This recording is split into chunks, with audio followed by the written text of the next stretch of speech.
Here's a huge story in the Daily Telegraph, one of the two leading quality daily newspapers in the United Kingdom.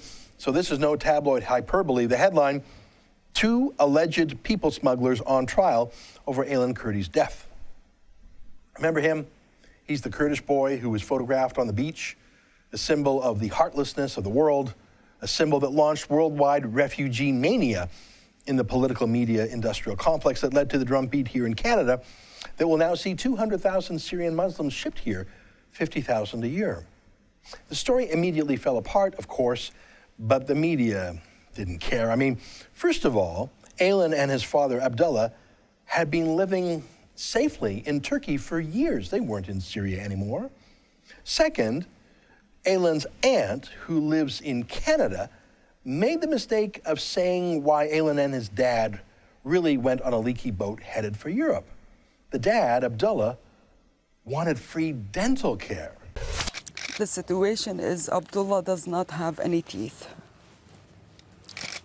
Has a story about it. So I've been trying to help him fix his teeth. But it's gonna cost me $14,000 and up to do it. He need denture, he need teeth implant. So when I told him, there is no way I can get you the money in one time because dentists need to get payment right away.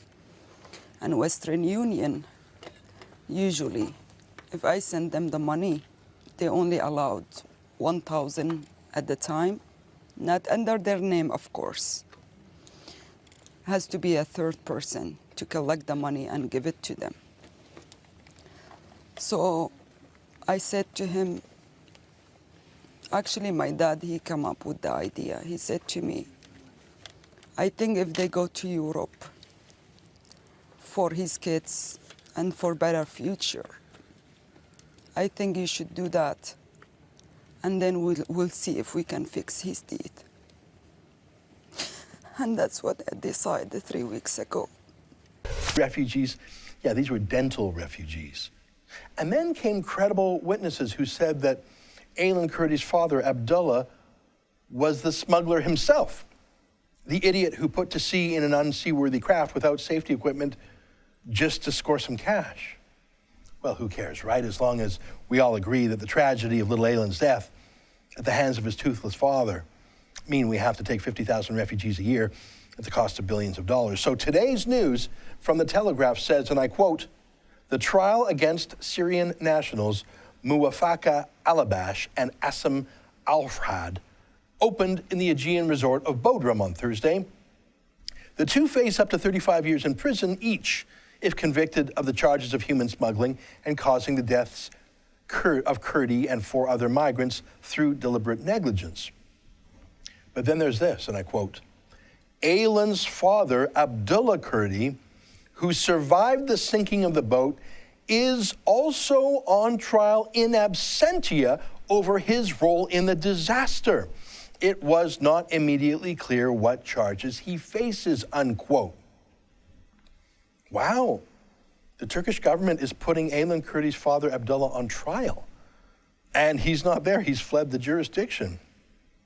Say, he's not in Canada at some Liberal Party function, is he? No, after all that, he decided not to come here. Maybe he was worried about extradition. In this glowing People magazine propaganda piece about him, he says he's in Iraq, working hard helping other refugees. That's where he is now, a life of caring for others, yeah. No chance that was just a PR setup, eh? Smuggler, liar, accused killer, all to get free dental work, yeah. I'm sure he's much too busy healing the sick and feeding the hungry to come to a trial in Turkey. Just no time to go and answer these charges. The trial would be inconvenient for him, just like this entire story. The truth of it is inconvenient for the media party who built a campaign around this liar to push 50,000 Muslim migrants a year into our country. The fact that Abdullah Kurdi is evading a trial, well, that's just one more detail about him I guarantee you'll never see on the CBC. For the Rebel.Media, I'm Ezra Levant.